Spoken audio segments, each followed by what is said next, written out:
Hi, Professor. Campuses are not just physical spaces. In traditional classrooms, are learning environments composed of a community of students and faculty actively engaging, collaborating, and interacting. This Heriot-Watt's experience of global education delivery informed the Heriot-Watt Online program, and how does that help achieve a holistic and meaningful impact for our online students? Thank you. Well, Dominic, thank you for your questions, and hello to you in the Philippines. It's great to have opportunity to talk to you. Although we've been in online education for many years, we continue to learn how to connect us all together, because as you say, the experience of a university is a community, and that's about connecting places with people. Fundamentally, a university, I like to think, is about its people and how they interact. So our experience over the last few years, and particularly accelerated, of course, by the pandemic, is how can we enhance that interaction so it's highly personalised. And of course, the pandemic has taught us several things in that respect. It's taught us technically how we can give people experience of a place through laboratory and through field trips, more intensely and more personally, even remotely. It's also taught us about how to develop students, to encourage them in these quite difficult times. And by that, I'll give you the example of, as a university, I see Heriot-Watt as being a university that's enhancing all of our students' sense of purpose and personal impact. And I believe that is translating through into our online experience, through students talking together more freely. So to give an example, we recently launched a digital online foundation program in Malaysia as a response to the pandemic. And these are with students who'd never ever even entered foot into any higher learning establishment. These are school students who'd never been outside of their school. But by devising programs that allowed them to work together collectively, addressing global challenges and interacting together, working with moderators, they developed their own sense of personal purpose and could see how they could develop their own personal impact through their response to working together collectively. So that's one example of how we've actually tried to work with students, albeit in this case pre-university students, to show how we can connect them together more purposefully, even though they're in an online community. So I think at the university now, going forward, we're beginning to understand better these issues around, I would say, emotional intelligence, how to get people working together, how to get people talking about the personal impact they want to have on the world. And to be frank, some of these things are often done more easily through online means rather than face-to-face means in physical space. So I think we've learned these things, and I think in future we will see this stronger sense of individual identity, this stronger sense of people's individual purpose, and our students expressing that when they talk to each other. It's helped me actually also personally, because I've got into talking about what's my personal impact that I want to have on the world as a result of COVID. So I think this is going to change all of us, and I do think it's going to express itself very strongly through digital education in the future. Thanks for your question. Professor Williams, would you mind giving us a few examples of students who have gone on to make real-world contributions after completing their online studies? Jessica, thanks so much for your question.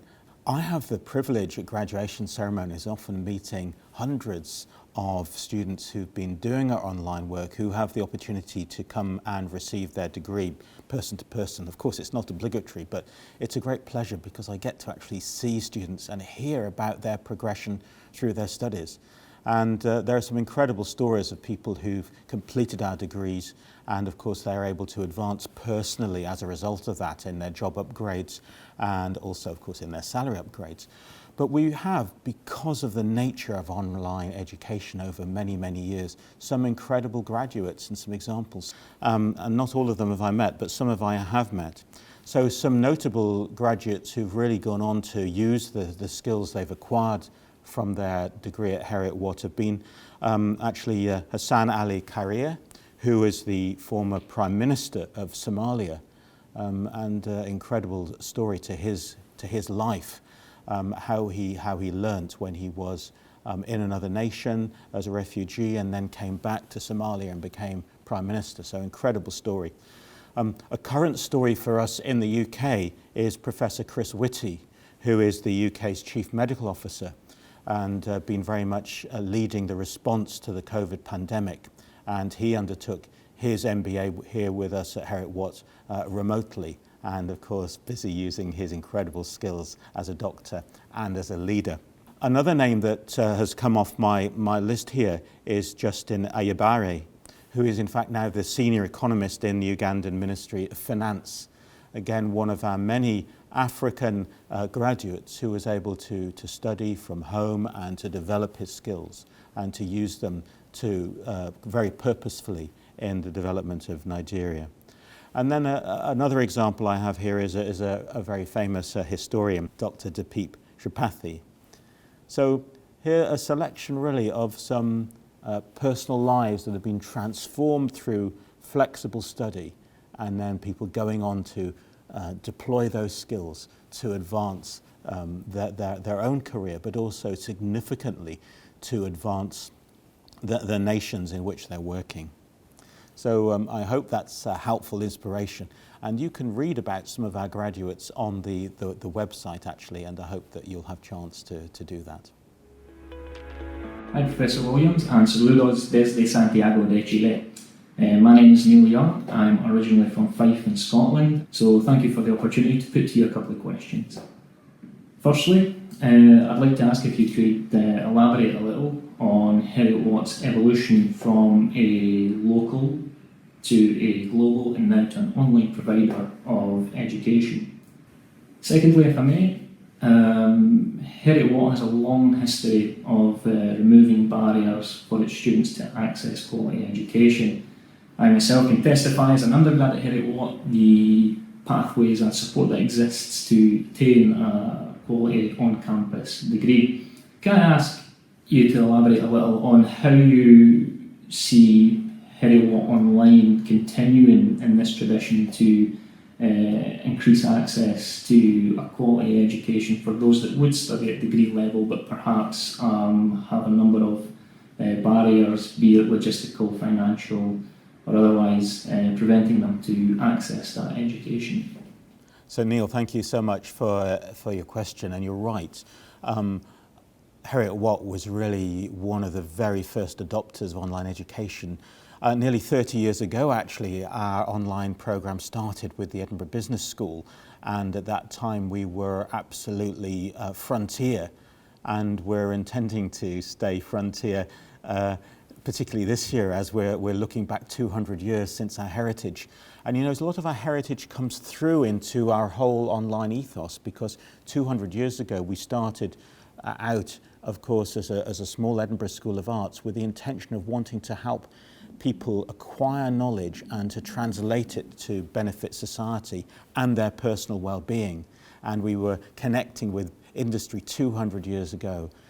So just today, the same way, being able to offer programs online flexibly to connect with people in their local communities and yet enabling them to address global challenges. That's really the ethos of how we've developed our online programs, including, of course, the program that you're on, looking at the whole area in sort of energy and transition energy.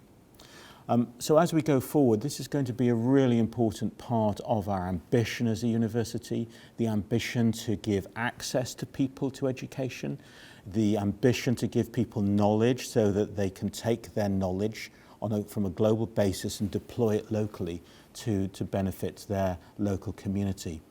And a couple of things that we're doing that are very different about that in this current year of our bicentenary.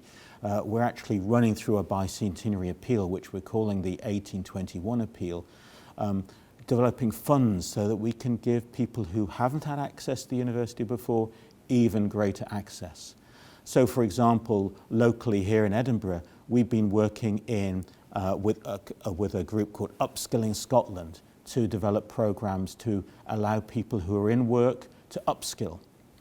And then internationally, we've been working with Sarah Brown, with her organization, Their World, to enable people who are in refugee camps and other places around the world to gain access to our education so they can apply their knowledge they've gained globally, locally.